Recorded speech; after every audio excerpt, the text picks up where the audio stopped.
Hey guys, this is Ada coming in with a quick word.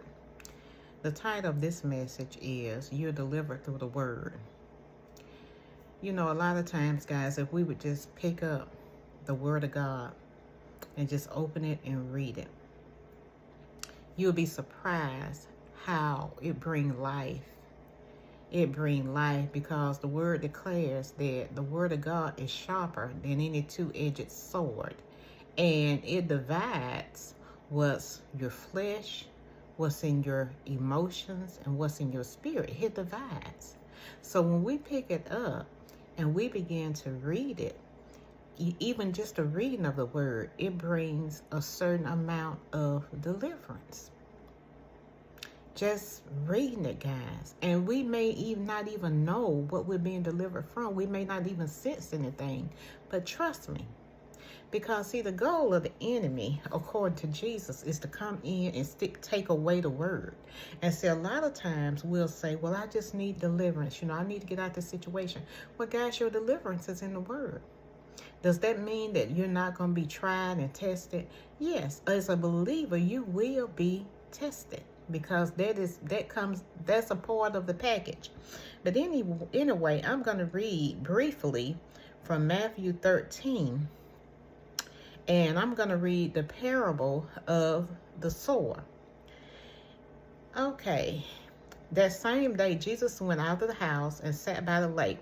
Such large crowds gathered around him that he got into the boat and sat in it while all the people stood on the shore. Then he told them many things in parables, saying, a farmer went out to sow his seed. As he was scattering the seed, some fell along the path, and the birds came and ate it up. Some fell on rocky places where it did not have much soil. It sprang up quickly because the soil was shallow. But when the sun came up, the plants were scorched, and they withered because they had no root. Others they withered because other seeds fell among thorns, which grew up and choked the plants.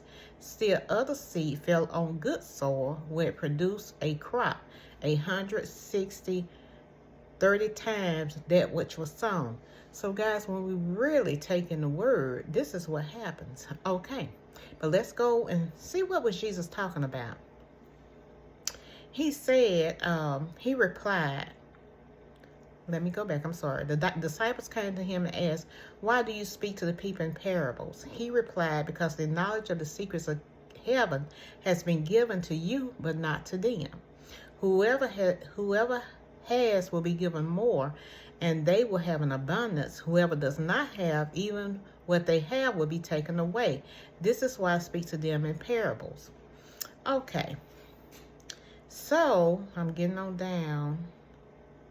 Okay, and so here Jesus explained the parable of the seeds. First, he had to tell the disciples that the word that he was giving to them, he was speaking in parables because it wasn't for everybody. It was just for them. It was for those who were in the kingdom. Okay, now this is the interpretation of the parable.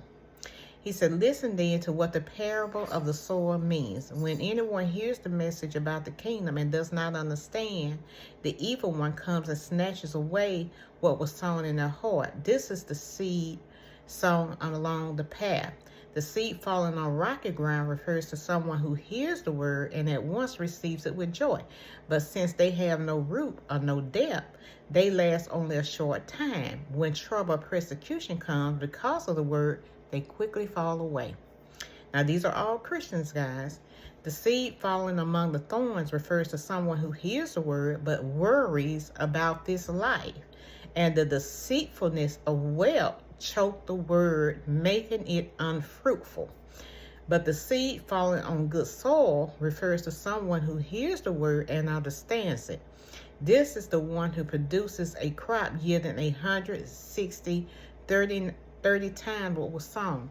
So guys, the enemy goal is to come and pick the word away. Some fall around on rocky ground.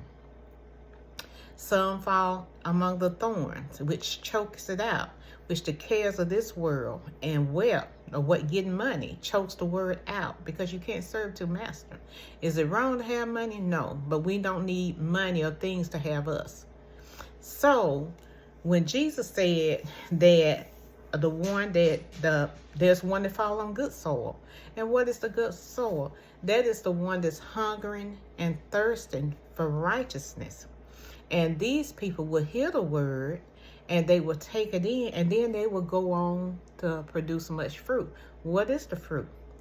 The fruit is whatever purpose God has called them to do. They will continue to produce fruit because of the word. So your deliverance and your producing of fruit is in the word. So, but you can't allow the enemy to come and pick it away. You have to create that good soil in the heart through praise, worship, prayer, so that when you the word is preached or you read the word, it take root because you prepared the soil of your heart.